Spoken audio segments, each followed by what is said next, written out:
Hi friends, good morning. This is Gouts Arithmetic Service from Anantapur.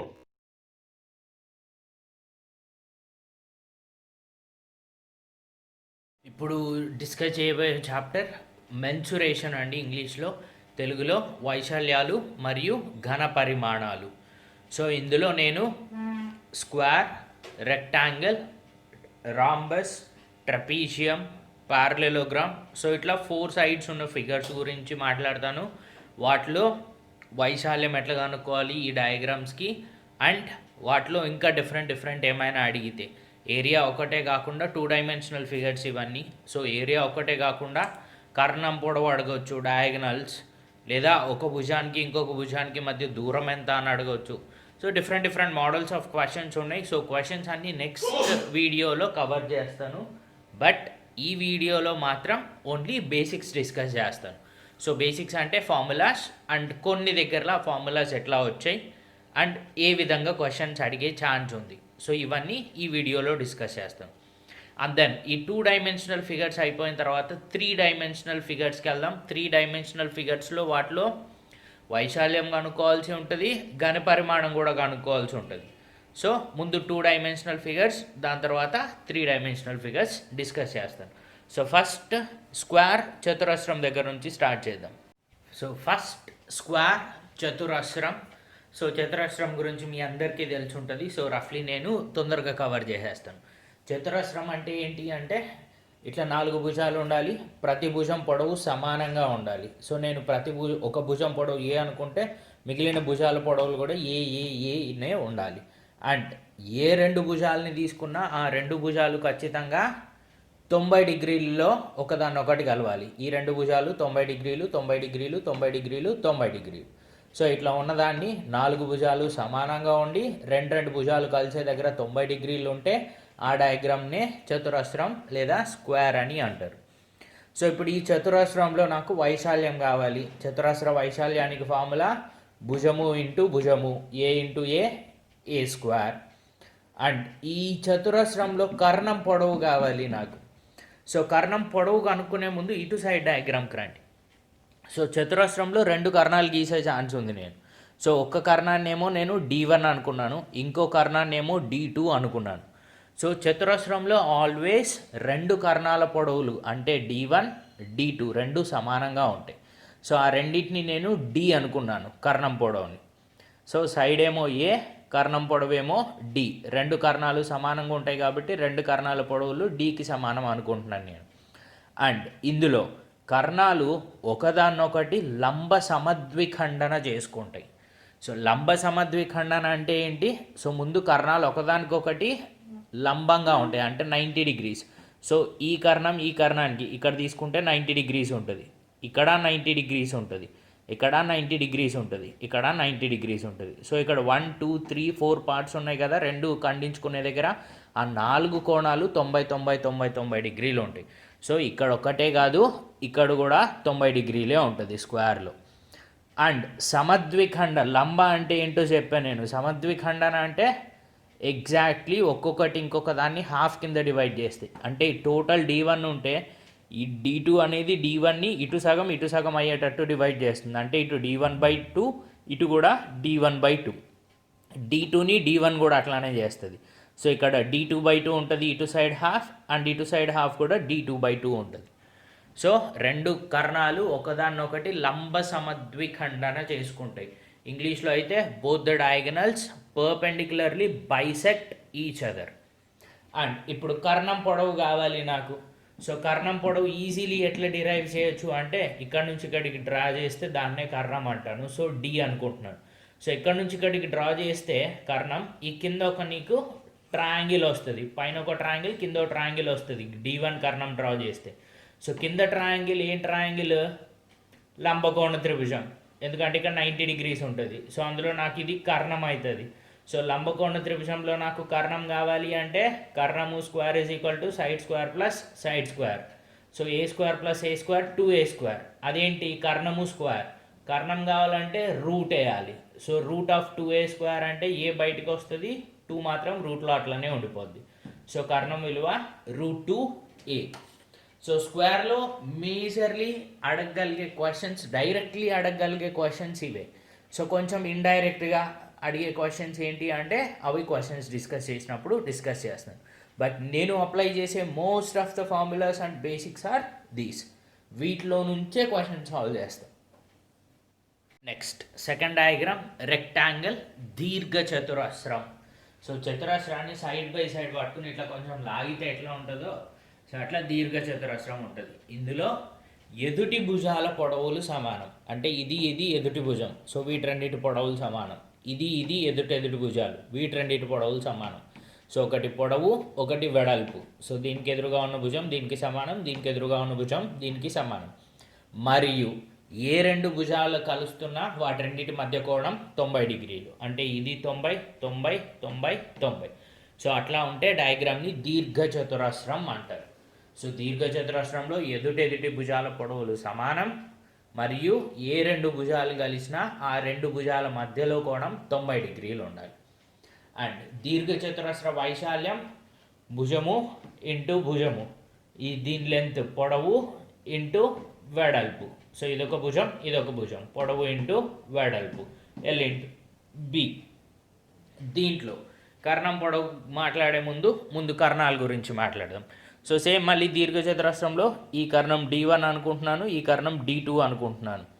And దీర్ఘ చతురస్రంలో కూడా రెండు కర్ణాల పొడవులు ఖచ్చితంగా సమానంగా ఉంటాయి. అంటే D1 = D2. అండ్ ఈ రెండింటిని కలిపి నేను D అనుకుంటున్నాను. సో D1 D2 రెండు పొడవులు Dకి ఈక్వల్ ఉండాలి. తర్వాత ఇందాక చతురస్రంలో కర్ణాలు ఒకదాన్నొకటి లంబ సమద్విఖండన చేసుకున్నాయి. బట్ ఇక్కడ మాత్రం కర్ణాలు ఒకదాన్నొకటి సమద్విఖండన చేసుకుంటాయి. సో లంబ అనేది లేదు ఇక్కడ. సో అంటే ఇక్కడ కోణం 90 డిగ్రీలు ఉంటుందా అంటే ఉండదు. ఎక్కువైనా ఉండొచ్చు తక్కువైనా ఉండొచ్చు, బట్ 90 మాత్రం ఉండదు. సో 90 వచ్చింది అంటే ఇది ఖచ్చితంగా చతురస్రం అయిపోతుంది అప్పుడు. సో ఇక్కడ 90 ఉండకూడదు దీర్ఘ చతురస్రం అవ్వాలి అంటే. అండ్ ఇప్పుడు సో ఈ దీర్ఘ చతురస్రంలో నాకు ఒక కర్ణం పొడవు కావాలనుకుందాం, ఈ D2 కావాలనుకుందాం. సో D2 కావాలంటే ఈ లైన్ లేదనుకోండి, ఇక్కడ 90 డిగ్రీలు ఉంటుంది. సో ఇక్కడ 90 డిగ్రీలు ఉంది, ఇది D2. సో నాకు మళ్ళీ లంబకోణ త్రిభుజంలో కర్ణం కావాలి. ఒక భుజం L ఇంకో భుజం B. సో కర్ణం కావాలి అంటే √L² + B². సో కర్ణం పొడవు పొడవు స్క్వేర్ ప్లస్ వెడల్పు స్క్వేర్ చేస్తే కర్ణం వాల్యూ వచ్చేస్తుంది.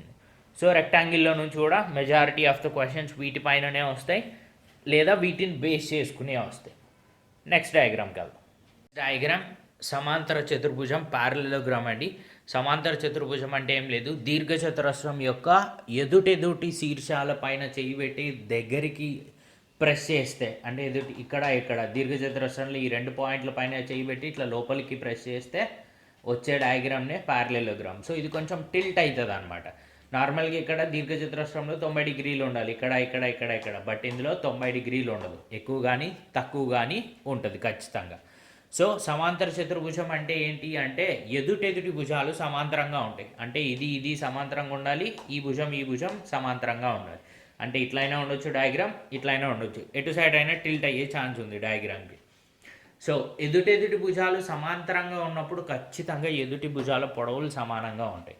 అంటే ఇది పొడవు ఈ పొడవు రెండు సమానంగా ఉంటాయి, దీని భుజం పొడవు ఈ భుజం పొడవు రెండు సమానంగా ఉంటాయి. అందుకే ఈ రెండు L అని తీసుకున్నా, ఈ రెండు B అని తీసుకున్నా. అండ్ ఒక శీర్షం నుండి ఎదుటి భుజానికి లంబరేఖ గీస్తే దాన్నే ఎత్తు అంటాను. సో ఈ ఎత్తు విలువ H అనుకుందాం. అప్పుడు ఈ ప్యారలలోగ్రామ్ వైశాల్యం ఎంత అంటే ఏరియా వచ్చేసి దే భుజానికైతే మీరు ఎత్తు గీశారో ఆ భుజం యొక్క పొడవు మల్టిప్లైడ్ విత్ ఎత్తు. So L × H. ఇక్కడ నుంచి మీకు ప్యారలలోగ్రామ్ వైశాల్యం వస్తుంది. నెక్స్ట్ కర్ణాల గురించి మాట్లాడితే D1 ఒక కర్ణం, D2 ఒక కర్ణం అంటున్నాను. అండ్ దీర్ఘ చతురస్రం పైన రెండు ఆపోజిట్ పాయింట్ల పైన నేను ప్రెస్ చేస్తున్నాను, అంటే రెండు పాయింట్లను దగ్గరకు తీసుకొస్తున్నాను. అంటే కర్ణం పొడవు తగ్గుతుంది ఇటు సైడ్. సో ఈ కర్ణం పొడవు తగ్గితే ఆటోమేటికల్లీ ఈ కర్ణం పొడవు పెరుగుతుంది. సో రెండు కర్ణాలు సమానంగా ఉంటాయి అంటే దీర్ఘ చతురస్రంలో అయితే ఉంటాయి. బట్ ఇక్కడ దీని పొడవు తగ్గింది, దీని పొడవు పెరిగింది కాబట్టి ఖచ్చితంగా రెండు సమానంగా ఉండవు. సో అందుకే D1 = D2 ఇందులో. అండ్ ఇక్కడ కర్ణాల పొడవుకి భుజాల పొడవులకి సంబంధాలు ఉన్నాయి. ఎట్లా అంటే ఈ ఫార్ములా ప్రకారం d1 square plus d2 square is equal to 2 times of L square plus B square. d1 ఒక కర్ణం d2 ఒక కర్ణం అనుకుంటే d1 square plus d2 square is equal to 2 times of L square plus B square. ఈ ఫార్ములాలో ఏ 3 విలువలైనా ఇచ్చి 4 విలువ కనుక్కోమనే ఛాన్స్ ఉంది. సో ఈ ఫార్ములా మోస్ట్ ఇంపార్టెంట్, గుర్తుపెట్టుకోండి ఖచ్చితంగా. అండ్ ఈ సమాంతర చతుర్భుజంలో కర్ణాలు సమద్విఖండన చేసుకుంటాయి. అంటే రెక్టాంగిల్లో దీర్ఘచతురస్రంలో ఎట్లయితే ఉంటుందో సో ఇక్కడ కూడా డిట్టో అట్లానే ఉంటుంది. సో ఇందులో d1 is not equal to d2 and రెండు సమద్విఖండం చేసుకుంటాయి. అంటే ఇక్కడ d1/2 ఉంటే ఇక్కడ d1/2 ఉంటుంది, ఇక్కడ d2/2 ఉంటే ఇక్కడ కూడా d2/2 ఉంటుంది. సో ఇది సమాంతర చతుర్భుజం. సమాంతర చతుర్భుజంలో ఖచ్చితంగా గుర్తుపెట్టుకోండి, ఇవి మాత్రం 90 డిగ్రీలు ఉండవు. అండ్ సమాంతర చతుర్భుజంలో ఇంకొకటి గుర్తుపెట్టుకోవాల్సింది ఏంటి అంటే ఎదుటెదుటి కోణాలు సమానంగా ఉంటాయి. అంటే ఇక్కడ కోణం ఎంత ఉందో ఇక్కడ తీటా ఉంటే కోణం ఇక్కడ కూడా ఖచ్చితంగా తీటా ఉంటుంది.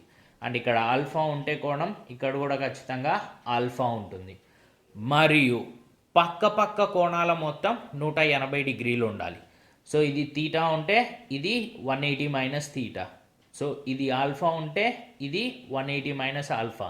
ఎందుకంటే ఈ రెండు యాడ్ చేస్తే 180 రావాలి, ఈ రెండు యాడ్ చేసిన 180 రావాలి, ఈ రెండు యాడ్ చేసిన 180 రావాలి, ఈ రెండు యాడ్ చేసిన 180 రావాలి. సో ఎదుటి కోణాలు సమానంగా ఉండాలి. ఏ రెండు పక్క కోణాల మొత్తమైనా 180 డిగ్రీలు రావాలి. ఇది సమాంతర చతుర్భుజం. నెక్స్ట్ సమచతుర్భుజం రాంబస్ అండి. ఒక్కోసారి తెలుగులో కూడా రాంబస్ అనే ఇస్తారు దీన్ని. సో రాంబస్ అంటే ఏంటి అంటే దీర్ఘచతురస్రాన్ని టిల్ట్ చేస్తే నాకు సమాంతర చతుర్భుజం వస్తుంది. అట్లానే చతురస్రాన్ని టిల్ట్ చేస్తే నాకు సమచతుర్భుజం వస్తుంది. చతురస్రం అంటే 4 భుజాల పొడవులు సమానంగా ఉండాలి. సో సమచతుర్భుజం రాంబస్లో కూడా 4 భుజాలు పొడవులు సమానంగా ఉంటాయి. సో అన్నీ ఏ అనుకున్నా నేను. అండ్ ఈ సమచతుర్భుజంలో ఆబ్వియస్లీ నాకు చతురస్రంలో కర్ణాల పొడవులు సమానంగా ఉన్నాయి. ఇక్కడ టిల్ట్ చేశాను కాబట్టి డయాగ్రామ్ నేను కర్ణాల పొడవులు సమానంగా ఉండవు. So d1 is not equal to d2. And కర్ణాలు దీంట్లో లంబ సమద్విఖండన చేసుకుంటాయి. సో లంబ సమద్విఖండన ఎక్కడెక్కడ వస్తుంది కర్ణాల కంటే? 1 చతురస్రం, 2 రాంబస్. రాంబస్లో కర్ణాల పొడవులకి మరియు భుజం పొడవుకి సంబంధం ఏంటి అంటే d1 square plus d2 square is always equal to 4 times of side square. ఇది కూడా గుర్తుపెట్టుకోవాలి. సో మీకు 2 కర్ణాల పొడవులు ఇచ్చి భుజం పొడవు కనుక్కోమంటే కనుక్కోవచ్చు. ఒక కర్ణం పొడవు భుజం పొడవు ఇచ్చి రెండో కర్ణం పొడవు కనుక్కోమంటే కనుక్కోవచ్చు. సో రాంబస్లో d1 square plus d2 square is equal to 4a square. And rhombus వైశాల్యం నార్మల్గా మిగిలిన అన్ని డయాగ్రామ్లలో భుజాల్లో మాట్లాడతాను, బట్ ఇక్కడ మాత్రం కర్ణాల్లో మాట్లాడతాను. సో వైశాల్యం ఎంత అంటే 1/2 into d1 into d2. So కర్ణాల పొడవులు తెలిస్తేనే నాకు వైశాల్యం కనుక్కునే ఛాన్స్ ఉంది రాంబస్లో. అండ్ రాంబస్లో కూడా సమాంతర చతుర్భుజంలో లాగానే ఎదుటి కోణాలు సమానంగా ఉంటాయి. అంటే ఈ కోణం సమానంగా ఉంటుంది, ఈ కోణం సమానంగా ఉంటుంది. మరియు ఏ రెండు పక్క కోణాల మొత్తం అయినను 180 డిగ్రీస్ ఉండాలి. అంటే ఇది యాడ్ చేస్తే కోణాలు 180 రావాలి, ఇది యాడ్ చేస్తే 180 రావాలి, ఇది యాడ్ చేస్తే 180, ఇది యాడ్ చేస్తే 180. సో అట్లా ఏ రెండు పక్క కోణాల మొత్తం అయినను 180 డిగ్రీలు రావాలి. ట్రెపీజియం సమలంబ చతుర్భుజం. సో ఈ ట్రెపీజియానికి ఒకటే ఒక ప్రాపర్టీ ఉందండి. అదేంటి అంటే ఒక జత ఎదుటి భుజాలు సమాంతరంగా ఉండాలి. అంటే ఈ డయాగ్రామ్లో ఉన్నట్టయినా ఉండొచ్చు, ఈ రెండు సమానంగా ఉన్నాయి. ఒక జత ఎదుటి భుజాలు, ఈ రెండో జత ఎదుటి భుజాలు సమాంతరంగా ఉండక్కర్లేదు. ఒక జత ఎదుటి భుజాలు సమాంతరంగా ఉండాలి. ఇక్కడ కూడా అంతే, ఈ ఎదుటి భుజాలు సమాంతరంగా ఉంది ఈ జత సమాంతరంగా లేదు. సో ఈ రెండు డయాగ్రామ్లో ట్రెపీజియం అంటే ఏ డయాగ్రామ్ అయినా వేసుకోవచ్చు. సో వాడు ఇచ్చిన నంబర్లను బట్టి ఏ డయాగ్రామ్ వేసుకోవాలి అన్నది మీరు ఎగ్జామ్లో అప్పటికప్పుడే డిసైడ్ చేసుకోవాల్సి ఉంటుంది. సో ట్రెపీజియంకి ఎక్కువ గుర్తుపెట్టుకోవాల్సింది ఏమీ లేదు. దీంట్లో వైశాల్యం కావాలి అంటే నేను ఈ ట్రపీజియంని డిఫరెంట్ ట్రయాంగిల్స్, రెక్టాంగిల్స్, స్క్వేర్స్ కింద డివైడ్ చేసుకుంటాను. ఇప్పుడు ఇది ఇచ్చాడు అనుకోండి, ఇట్లా ఒక లైన్ గీస్తాను.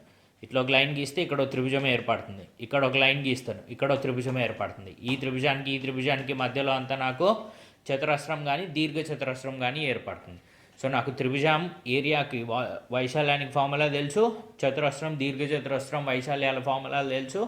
సో ఆ 3 డయాగ్రామ్లు, 2 త్రిభుజాలు, ఒక దీర్ఘ చతురస్రం కానీ చతురస్రం కానీ మూడింటికి కలిపేస్తే దీని టోటల్ వైశాల్యం వచ్చేస్తుంది. ఇక్కడైతే ఇక్కడ లైన్ గీస్తాను, ఇక్కడ ఒక త్రిభుజం, ఇక్కడ నాకు మళ్ళీ స్క్వేర్ కానీ రెక్టాంగిల్ కానీ వస్తుంది, చతురస్రం కానీ దీర్ఘ చతురస్రం కానీ. సో దాని వైశాల్యం కనుక్కుంటాను, త్రిభుజం వైశాల్యం కనుక్కుంటాను, 2 యాడ్ చేస్తాను. సో నేను ఇప్పటిదాకా అన్ని డయాగ్రామ్స్ సో అయిపోయింది ట్రపీజియం అంతే. సో నేను మాట్లాడిన ఈ 5 డయాగ్రాముల్లోనూ అన్ని దగ్గరలో నేను వైశాల్యమే చెప్పాను, చుట్టుకొలతలు ఎక్కడ చెప్పలేదు. ఎందుకు చెప్పలేదు అంటే చుట్టుకొలత కనుక్కోవడం అంత ఈజీ ఇంకోటి లేదు. చుట్టుకొలత అంటే ఏంటి, దాని చుట్టూ ఉన్న కొలత కనుక్కోవాలి. అంటే దాని భుజాల పొడవులు ఏమేమైతే ఉంటాయో అవన్నీ మీరు యాడ్ చేస్తే సరిపోతుంది. చతురస్రంలో 4 భుజాలు ఉంటాయి, 4 భుజాలు పొడవు ఏనే. సో చతురస్రం యొక్క చుట్టుకొలత a + a + a + a 4a. దీర్ఘ చతురస్రం చుట్టుకొలత 2 times of l + b, ఎందుకంటే l + b + l + b ఉంటాయి. So 2 times of l + b. Then parallelogram, సమాంతర చతుర్భుజం చుట్టుకొలత 2 times of l + b.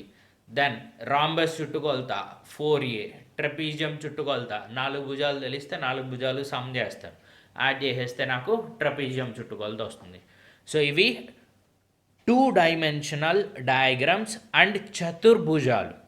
So ఇప్పటిదాకా నేను మాట్లాడిన 5 డయాగ్రాముల్లోనూ ప్రతి డయాగ్రామ్కి 4 భుజాలు ఉన్నాయి. 4 భుజాలు ఉన్న ప్రతి డయాగ్రామ్ని నేను చతుర్భుజం అంటాను. సో ఈ చతుర్భుజాల గురించి నేను మాట్లాడేశాను. చతుర్భుజంలో డిఫరెంట్ ప్రాపర్టీస్ని బట్టి నేను ఒక్కో డయాగ్రామ్కి ఒక్కో పేరు పెట్టాను. చతుర్భుజంలో ఒక టైపు స్క్వేర్, రెండో టైపు రెక్టాంగిల్, మూడో టైపు పారలెలోగ్రామ్, నాలుగో టైపు రాంబస్, ఐదో టైపు ట్రపీజియం. ఈ డయాగ్రామ్స్కున్న క్యారెక్టరిస్టిక్స్ ఏవి లేకపోతే అండ్ 4 భుజాలు ఉంటాయి ఆ డయాగ్రామ్కి కూడా, దాన్ని నార్మల్ చతుర్భుజం అంటారు. సో చతుర్భుజం కూడా పాసిబుల్ ఉంది. సో చతుర్భుజానికి సపరేట్ ప్రాపర్టీస్ అంటూ ఏం లేవు. ఏవైనా సపరేట్ ప్రాపర్టీస్ ఉంటే ఈ 5 డయాగ్రామ్స్లోనే ఏదో ఒక డయాగ్రామ్లోకి వచ్చేస్తుంది అది. సో నెక్స్ట్ సర్కిల్ గురించి మాట్లాడతాను. సర్కిల్ కూడా 2 డైమెన్షనలే కదా.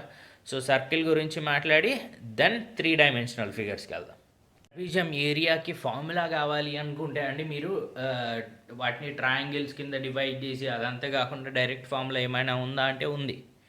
సో ఎప్పుడు అంటే ఇప్పుడు మీకు ఏవైతే 2 సమాంతర భుజాలు ఉంటాయో ట్రపీజియంలో ఒక జత సమాంతర భుజాలు ఉండాలి. సో ఆ జతలో ఉన్న సమాంతర భుజాల యొక్క పొడవులు ఇచ్చినప్పుడు, అంటే ఒక భుజం పొడవు x, ఇంకొక భుజం పొడవు y అని ఇచ్చి ఆ 2 సమాంతర భుజాల మధ్య దూరం ఇస్తే, అంటే h ఇస్తే, అప్పుడు మీరు వైశాల్యం కనుక్కోవచ్చు.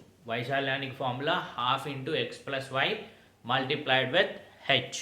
సో ½ సమాంతర భుజాల మొత్తం x + y అంటే మల్టిప్లైడ్ విత్ సమాంతర భుజాల మధ్య దూరం అంటే h.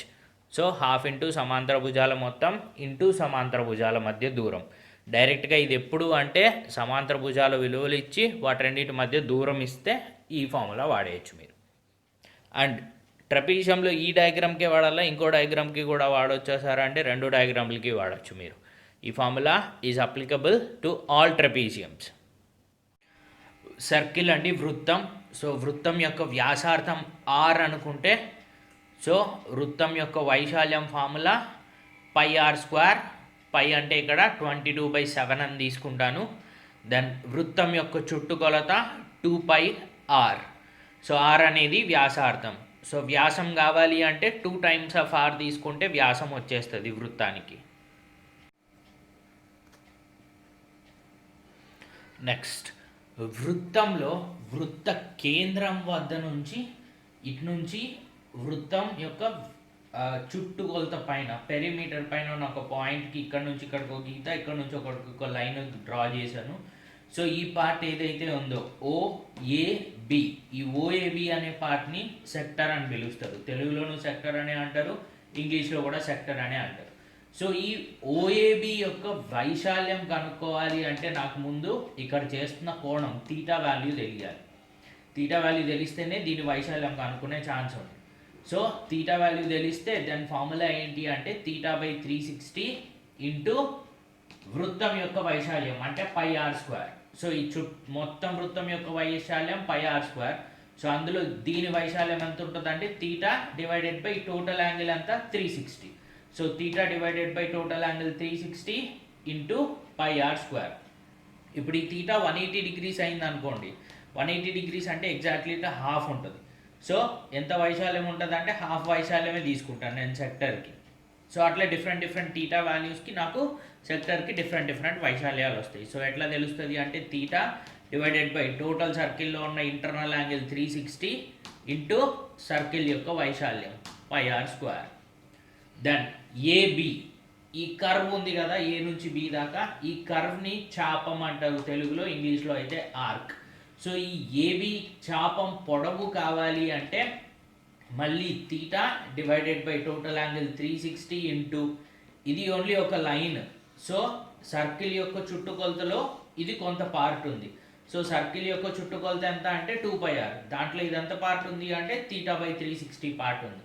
సో θ/360 ఇంటూ సర్కిల్ యొక్క చుట్టుకొలత 2πr చేస్తే మీకు ఏబి చాపం పొడవు వస్తుంది.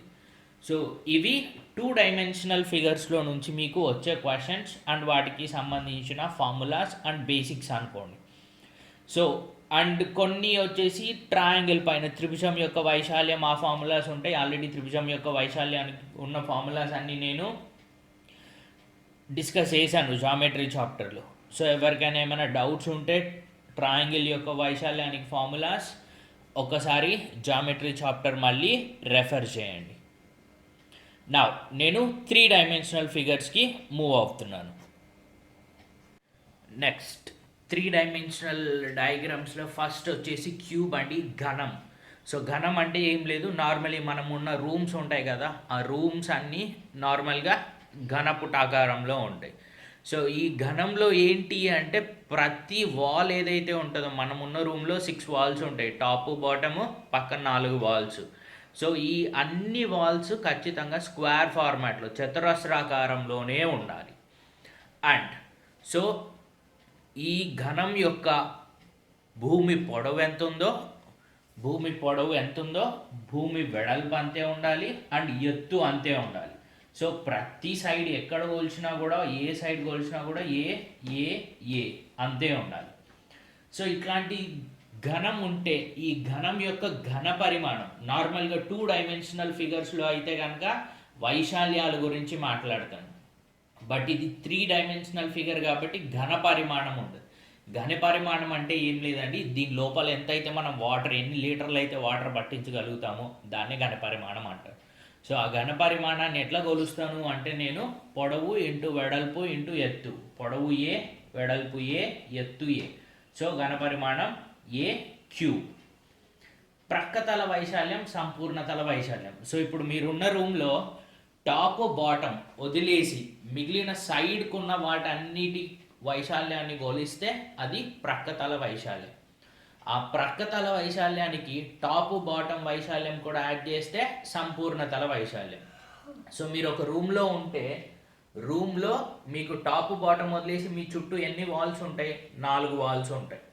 సో ప్రతి వాల్ ఏంటి, నేను ఘనం కాబట్టి ఇందులో ఖచ్చితంగా ప్రతి గోడ మీకు చతురస్రాకారంలో ఉండాలి. సో చతురస్రాకారంలో ఉన్న గోడ ఉంటే దాని వైశాల్యం ఎంత? చతురస్రాకారంలో గోడ పొడవు ఏ ఉంది కాబట్టి దాని వైశాల్యం a². ఎన్ని గోడలు ఉన్నాయి? 4 గోడలు ఉన్నాయి.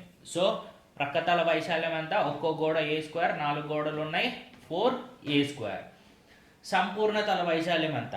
ప్రక్కతల వైశాల్యానికి టాప్ బాటమ్ వైశాల్యం యాడ్ చేయాలి. సో ప్రక్కతల వైశాల్యం 4a², టాప్ మళ్ళీ స్క్వేర్. సో స్క్వేర్ యొక్క చతురస్రం యొక్క వైశాల్యం ఎంత? a². బాటమ్ మళ్ళీ స్క్వేర్, సో దాని వైశాల్యం a². సో 4a²కి టాప్ ఒక a², బాటమ్ ఒక a², అంటే 2a² కలిపితే సంపూర్ణతల వైశాల్యం వచ్చేసి 6a². సో 6 గోడలు ఉన్నట్లు ఇవి చతురస్రాకారం గోడలు, ఒక్కో గోడ ఏ స్క్వేర్, అట్లాంటివన్నీ ఉన్నాయి 6, 4 పక్కన ఒకటి పైన ఒకటి కింద, సో మొత్తం 6 గోడలు ఉంటే 6 ఏ స్క్వేర్. అండ్ దీంట్లో ఘనంలో అతి పొడవైన కర్ణం, దీంట్లో పొట్టి కర్ణాలు ఉంటాయి, పొడవైన కర్ణాలు ఉంటాయి. ఇక్కడ నుంచి చూడండి, ఇక్కడ నుంచి నేను ఇక్కడికి గీస్తే అది అన్నిటికంటే చిన్న కర్ణం అవుతుంది. అదే నేను ఇక్కడ నుంచి ఈ పాయింట్కి గీస్తే అన్నిటికంటే పెద్ద పొడవైన కర్ణం అవుతుంది. సో వాడు అడిగింది అతి పొడవైన కర్ణం. అదే చిన్న కర్ణం అడుగుంటే ఇక్కడ నుంచి ఇక్కడికి అడుగుంటుంటే ఇది ఏ, ఇది కూడా ఏ, ఇక్కడ 90 డిగ్రీలు ఉంటుంది కాబట్టి ఇది √2a అవుతుంది చిన్న కర్ణం. బట్ నాకు అతి పొడవైన కర్ణం కావాలి. అతి పొడవైన కర్ణం అంటే ఇక్కడ నుంచి ఇక్కడికి కావాలి. సో ఈ విలువ ఎంత వస్తుంది అంటే నార్మల్గా √3 టైమ్స్ ఆఫ్ ఏ వస్తుంది. సో అతి పొడవైన కర్ణం విలువ గణంలో √3 times of side value. Next cuboid దీర్ఘఘనం అండి. నార్మల్లీ దీర్ఘ చతురస్రం ఎట్లా ఉంటుంది, దాని పొడవు వెడల్పు వేరు ఉంటాయి, సమానంగా ఉండవు. సో అట్లానే దీర్ఘఘనం ఏమైతే ఉంటుందో దాని పొడవు వెడల్పు ఎత్తు 3 డిఫరెంట్ ఉంటాయి. సో నార్మల్లీ ఇదేంటి అంటే అగైన్ మన రూమ్ అనే చెప్పుకోవచ్చు, కాకపోతే రూమ్లో అన్ని వాల్స్ స్క్వేర్స్ లేకపోతే దీర్ఘఘనం అయిపోతుంది. లేదా స్విమ్మింగ్ పూల్ అనుకోండి, స్విమ్మింగ్ పూల్ పొడవు స్విమ్మింగ్ పూల్ ఉంటుంది, స్విమ్మింగ్ పూల్ వెడల్పు ఉంటుంది, స్విమ్మింగ్ పూల్ లోతు ఉంటుంది. సో ఇది ఎత్తు అవ్వచ్చు, లోతు అవ్వచ్చు. లోతు అంటే ఇక్కడ నుంచి చూస్తే మీరు లోతు అవుతుంది, ఇక్కడ నుంచి చూస్తే ఎత్తు అవుతుంది. సో అంతే తేడా. సో ఈ దీర్ఘఘనం యొక్క ఘన పరిమాణం పొడవు ఇంటూ వెడల్పు ఇంటూ ఎత్తు L/B/H. ప్రక్కతల వైశాల్యం, ప్రక్కతలం అంటే నేను కింద పైన వదిలేయాలి. సో కింద ఏముంది L/B ఉంటుంది, ఎందుకంటే కింద ఉన్న ఫేస్ చూసుకుంటే ఈ ఫేస్ పైన టాప్ బాటమ్ 2 ఈక్వల్ ఉంటాయి ఖచ్చితంగా ఎప్పుడైనా మనం ఉన్న రూమ్లో. సో టాప్ L/B, బాటమ్ కూడా L/B. అది వదిలేస్తే మిగిలిన 4 వాల్స్ ఉంటాయి. ఈ వాల్, ఈ గోడ ఉంది కదా, ఈ గోడ L/H దీని వైశాల్యం. దీనికి ఆపోజిట్ గోడ కూడా సేమ్ ఉంటుంది కదా L/H. సో 2 L/Hలో వచ్చినాయి, 2 L/H. ఈ గోడ B/H, దీనికి ఆపోజిట్లో ఉన్న గోడ కూడా B/H. సో 2 గోడలు వచ్చినాయి, అవి 2 B/H.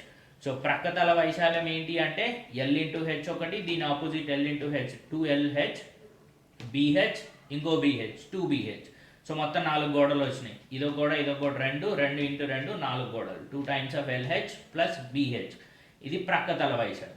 నాకు సంపూర్ణ తల వైశాల్యం కావాలి అంటే ప్రక్కతల వైశాల్యానికి టాప్ బాటమ్ ఏరియా యాడ్ చేయాలి నేను, top bottom. So bottom area L/B, so top area కూడా same L/B. So 2 times of LH plus BHకి 2 టైమ్స్ ఆఫ్ LB యాడ్ చేస్తున్నాను. టాప్ ఒక LB, బాటమ్ ఒక LB, 2 కలిపితే 2LB. సో సంపూర్ణ తల వైశాల్యం 2 times of LH plus BH plus LB. దీంట్లో అతి పొడవైన కర్ణం అంటే ఇక్కడ నుంచి ఈ లాస్ట్ దాకా డ్రా చేస్తే అది అతి పొడవైన కర్ణం. అతి పొడవైన కర్ణం పొడవు ఎట్లా తెలుస్తుంది అంటే √L² plus B² plus H². ఈ ఫార్ములా వాడితే మీకు అతి పొడవైన కర్ణం యొక్క పొడవు తెలిసిపోతుంది. నెక్స్ట్ సిలిండర్ అండి, స్థూపం. సో స్థూపం అంటే నార్మల్లీ రౌండ్ స్తంభాలు ఉంటాయి కదా, సో అట్లాంటిది అనుకోండి. సో రౌండ్గా ఉండాలి అండ్ దీని యొక్క భూమి ఖచ్చితంగా సర్క్యులర్ షేప్లో ఉండాలి, వృత్తాకారంలోనే ఉండాలి. సో ఆ వృత్తాకార భూమి ఉంటే ఆ భూమి యొక్క వ్యాసార్థం R అనుకుంటే అండ్ ఈ ఎత్తు స్థూపం యొక్క ఎత్తు H అనుకుంటే ఈ స్థూపం యొక్క ఘన పరిమాణం కావాలి. సో స్థూపం ఘన పరిమాణం కావాలి అంటే నేనేం చేస్తానంటే ముందు భూమి యొక్క వైశాల్యం కనుక్కోండి. ఈ వైశాల్యమే కదా ఇక్కడ నుంచి ఇక్కడికి పెరుగుతా సేమ్ వైశాల్యం. ఇప్పుడు కింద ఒక టైర్ ఉంది అనుకోండి, టైర్ పైన టైర్, టైర్ పైన టైర్, టైర్ పైన టైర్, టైర్ పైన టైర్, ఇట్లా వేసుకుంటూ వెళ్తే అన్ని టైర్లు కలిపి ఖచ్చితంగా మళ్ళీ ఇదే షేప్కే వస్తుంది. సో ముందు నేను కింద ఉన్న భూమి యొక్క వైశాల్యం కనుక్కుంటున్నాను. ఇది వృత్తం కాబట్టి వృత్తం యొక్క వైశాల్యం πr². అట్లా ఎన్ని ఉన్నాయ్యా నాకు వృత్తాలు అంటే ఈ H దాకా ఉన్నాయి, ఇక్కడ నుంచి ఇక్కడ దాకా అన్ని వృత్తాలే ఉన్నాయి, ఒకదానిపైన ఒకటి, ఒకదానిపైన ఒకటి, ఒకదానిపైన ఒకటి.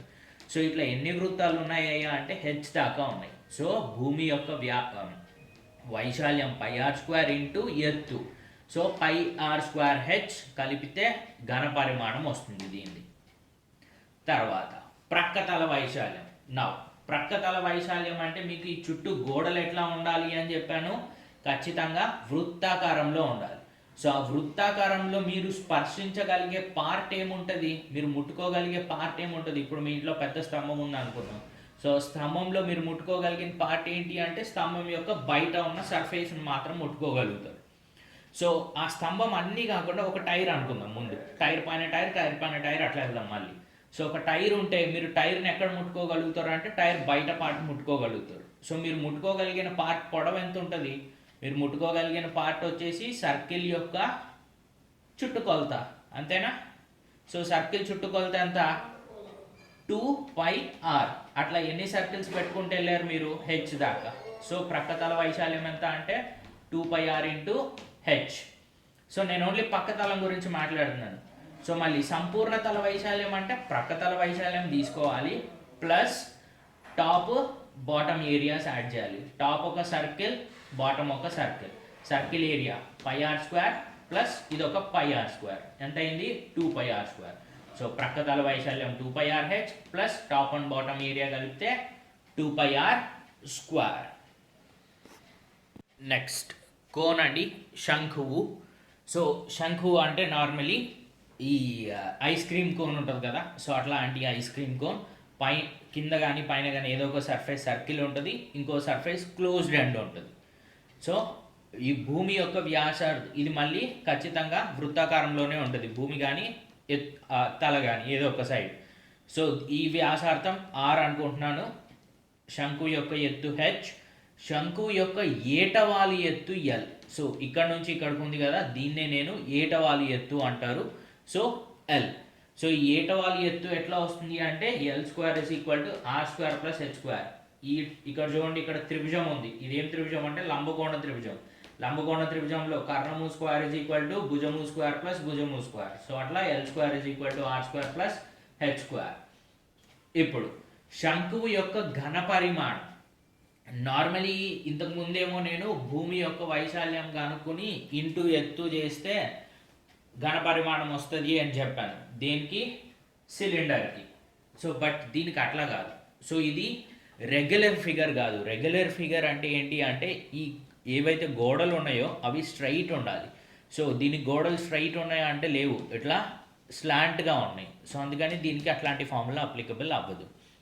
సో దీనికి ఏంటి అంటే ఘన పరిమాణం ఎట్లా గుర్తుపెట్టుకోవాలి అంటే ఒక సిలిండర్లో 3 కోన్స్ పడతాయి. అంటే ఒక సిలిండర్ యొక్క ఘన పరిమాణం 3 కోన్ల యొక్క ఘన పరిమాణానికి సమానం. అంటే దీని ఒక్క కోన్ ఘన పరిమాణం ఎంత అంటే సిలిండర్ ఘన పరిమాణంలో 1/3 ఉండాలి. సిలిండర్ ఘన పరిమాణం πr²h, దాంట్లో 1/3 అంటే 1/3 πr²h. సో శంకువు యొక్క ఘన పరిమాణం 1/3 πr²h. ప్రక్కతల వైశాల్యం కూడా అంతే. దీన్ని డైరెక్ట్లీ గుర్తుపెట్టుకోండి, ఈ ఫార్ములా డిరైవ్ చేసుకోవడం కష్టం అప్పటికప్పుడు మీకు. సో శంకువు యొక్క ప్రక్కతల వైశాల్యం πrl, ఎల్ అంటే మళ్ళీ ఏటవాలు ఎత్తు. సంపూర్ణతల వైశాల్యం అంటే ప్రక్కతల వైశాల్యం తీసుకోవాలి plus top and bottom. Top ఏమైనా ఏరియా ఉందా, ఇక్కడ ఉన్నది ఒక పాయింట్ ఉంది. సో దానికి ఏం ఏరియా ఉండదు, ఉన్న వెరీ నెగ్లిజిబుల్ ఉంటుంది. సో ఇక్కడ ఏం యాడ్ చేయక్కర్లేదు.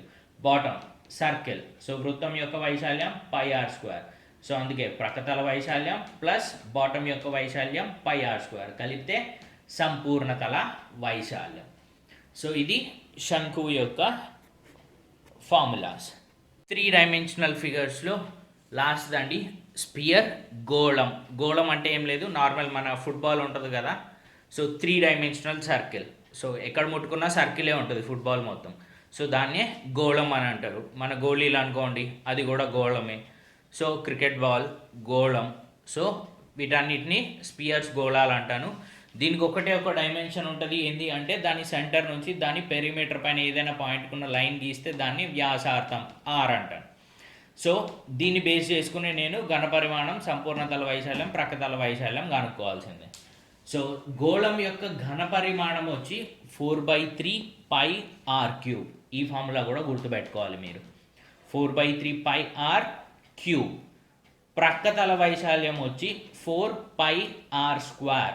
సో దీనికి ప్రక్కతల వైశాల్యం కనుక్కోవడానికి దీని డెరివేటివ్స్ వాడతారు. సో నేను డెరివేటివ్స్లోకి వెళ్ళదలుచుకోలేదు, ఎందుకంటే మీకు ఎగ్జామ్లో డెరివేటివ్స్ లేవు. సో నార్మల్లీ డెరివేట్ చేస్తే కనుక దీన్ని 3 ఇట్లా ముందుకు వచ్చేసి ఇక్కడ 2 ఉంటుంది. సో 3 ఇక్కడ ముందుకు వస్తే 3 and 3 క్యాన్సిల్ అవుతుంది. 4πr ఇక 3 - 1 2 వస్తుంది. సో స్క్వేర్ 4πr స్క్వేర్ ప్రక్కతల వైశాల్యం. సంపూర్ణ తల వైశాల్యం కావాలి అంటే ప్రక్కతల వైశాల్యానికి టాప్ బాటమ్ వైశాల్యం యాడ్ చేయాలి. టాప్ ఎగ్జాక్ట్లీ ఒక పాయింట్ ఉంటుంది, సో దానికేం వైశాల్యం ఉండదు. బాటమ్ ఎగ్జాక్ట్లీ ఒక పాయింట్ ఉంటుంది, దానికేం వైశాల్యం ఉండదు. సో అంటే సంపూర్ణ తల వైశాల్యం కావాలి అంటే ప్రక్కతల వైశాల్యానికి top bottom 2 zeros. So 2 zeros add చేస్తే మళ్ళీ ప్రక్కతల వైశాల్యమే వస్తుంది. సో అందుకే నార్మల్లీ ఎప్పుడైనా గోళానికి సంబంధించిన క్వశ్చన్స్లో ఎక్కడా కూడా సంపూర్ణ తల వైశాల్యం ప్రక్కతల వైశాల్యం అని మెన్షన్ చెయ్యడు, ఓన్లీ వైశాల్యం అంటాడు. సో గోళం యొక్క వైశాల్యం అనగానే రెండిటికి same formula 4πr square. So గుర్తుపెట్టుకోండి, గోళంలో టాప్ బాటమ్ ఏముండదు, సింగిల్ పాయింట్స్ ఉంటాయి. సో అందుకనే గోళానికి ప్రక్కతల వైశాల్యం సంపూర్ణ తల వైశాల్యం రెండు సమానంగా ఉంటాయి. రెండింటికి ఫార్ములా 4πr స్క్వేర్. సో దీంతో బేసిక్స్ ఆఫ్ మెన్సురేషన్ అయిపోయిందండి. సో 2 డైమెన్షనల్ ఫిగర్స్ మాట్లాడాను ఫస్ట్, దెన్ 3 డైమెన్షనల్ ఫిగర్స్ మాట్లాడాను. వీటికి సంబంధించిన క్వశ్చన్స్ ఉంటాయి ఇంకా నెక్స్ట్. సో ముందు 2 డైమెన్షనల్ ఫిగర్స్కి సంబంధించిన క్వశ్చన్స్ అన్నీ ఒకసారి చేసేసి దెన్ 3 డైమెన్షనల్ ఫిగర్స్ క్వశ్చన్స్కి వస్తాను ఇన్ నెక్స్ట్ వీడియోస్. 3 డైమెన్షనల్ ఫిగర్స్లో లాస్ట్ అండి స్పియర్, గోళం. గోళం అంటే ఏం లేదు, నార్మల్ మన ఫుట్బాల్ ఉంటుంది కదా. So 3 dimensional circle. సో ఎక్కడ ముట్టుకున్నా సర్కిలే ఉంటుంది ఫుట్బాల్ మొత్తం. సో దాన్నే గోళం అని అంటారు. మన గోళీలు అనుకోండి, అది కూడా గోళమే. సో క్రికెట్ బాల్ గోళం. సో వీటన్నిటిని స్పియర్స్, గోళాలు అంటాను. దీనికి ఒకటే ఒక డైమెన్షన్ ఉంటుంది, ఏంటి అంటే దాని సెంటర్ నుంచి దాని పెరిమీటర్ పైన ఏదైనా పాయింట్కున్న లైన్ గీస్తే దాన్ని వ్యాసార్థం ఆర్ అంటాను. సో దీన్ని బేస్ చేసుకుని నేను ఘనపరిమాణం, సంపూర్ణ తల వైశాల్యం, ప్రక్కతల వైశాల్యం కనుక్కోవాల్సిందే. సో గోళం యొక్క ఘనపరిమాణం వచ్చి 4/3πr³. ఈ ఫార్ములా కూడా గుర్తుపెట్టుకోవాలి మీరు, 4/3πr³. ప్రక్కతల వైశాల్యం వచ్చి 4πr స్క్వేర్. సో దీనికి ప్రక్కతల వైశాల్యం కనుక్కోవడానికి దీని డెరివేటివ్స్ వాడతారు. సో నేను డెరివేటివ్స్లోకి వెళ్ళదలుచుకోలేదు, ఎందుకంటే మీకు ఎగ్జామ్లో డెరివేటివ్స్ లేవు. సో నార్మల్లీ డెరివేట్ చేస్తే కనుక దీన్ని 3 ఇట్లా ముందుకు వచ్చేసి ఇక్కడ 2 ఉంటుంది. సో 3 ఇక్కడ ముందుకు వస్తే 3 and 3 క్యాన్సిల్ అవుతుంది. 4πr ఇక 3 - 1 2 వస్తుంది. సో స్క్వేర్ 4πr స్క్వేర్ ప్రక్కతల వైశాల్యం. సంపూర్ణ తల వైశాల్యం కావాలి అంటే ప్రక్కతల వైశాల్యానికి టాప్ బాటమ్ వైశాల్యం యాడ్ చేయాలి. టాప్ ఎగ్జాక్ట్లీ ఒక పాయింట్ ఉంటుంది, సో దానికేం వైశాల్యం ఉండదు. బాటమ్ ఎగ్జాక్ట్లీ ఒక పాయింట్ ఉంటుంది, దానికేం వైశాల్యం ఉండదు.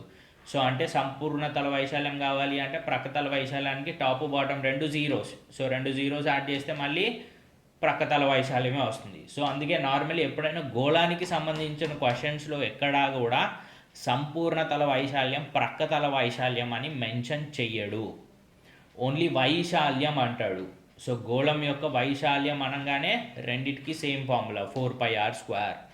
సో గుర్తుపెట్టుకోండి, గోళంలో టాప్ బాటమ్ ఏముండదు, సింగిల్ పాయింట్స్ ఉంటాయి.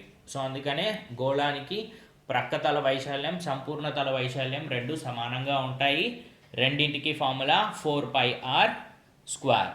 సో దీంతో బేసిక్స్ ఆఫ్ మెన్సురేషన్ అయిపోయిందండి. సో 2 డైమెన్షనల్ ఫిగర్స్ మాట్లాడాను ఫస్ట్, దెన్ 3 డైమెన్షనల్ ఫిగర్స్ మాట్లాడాను.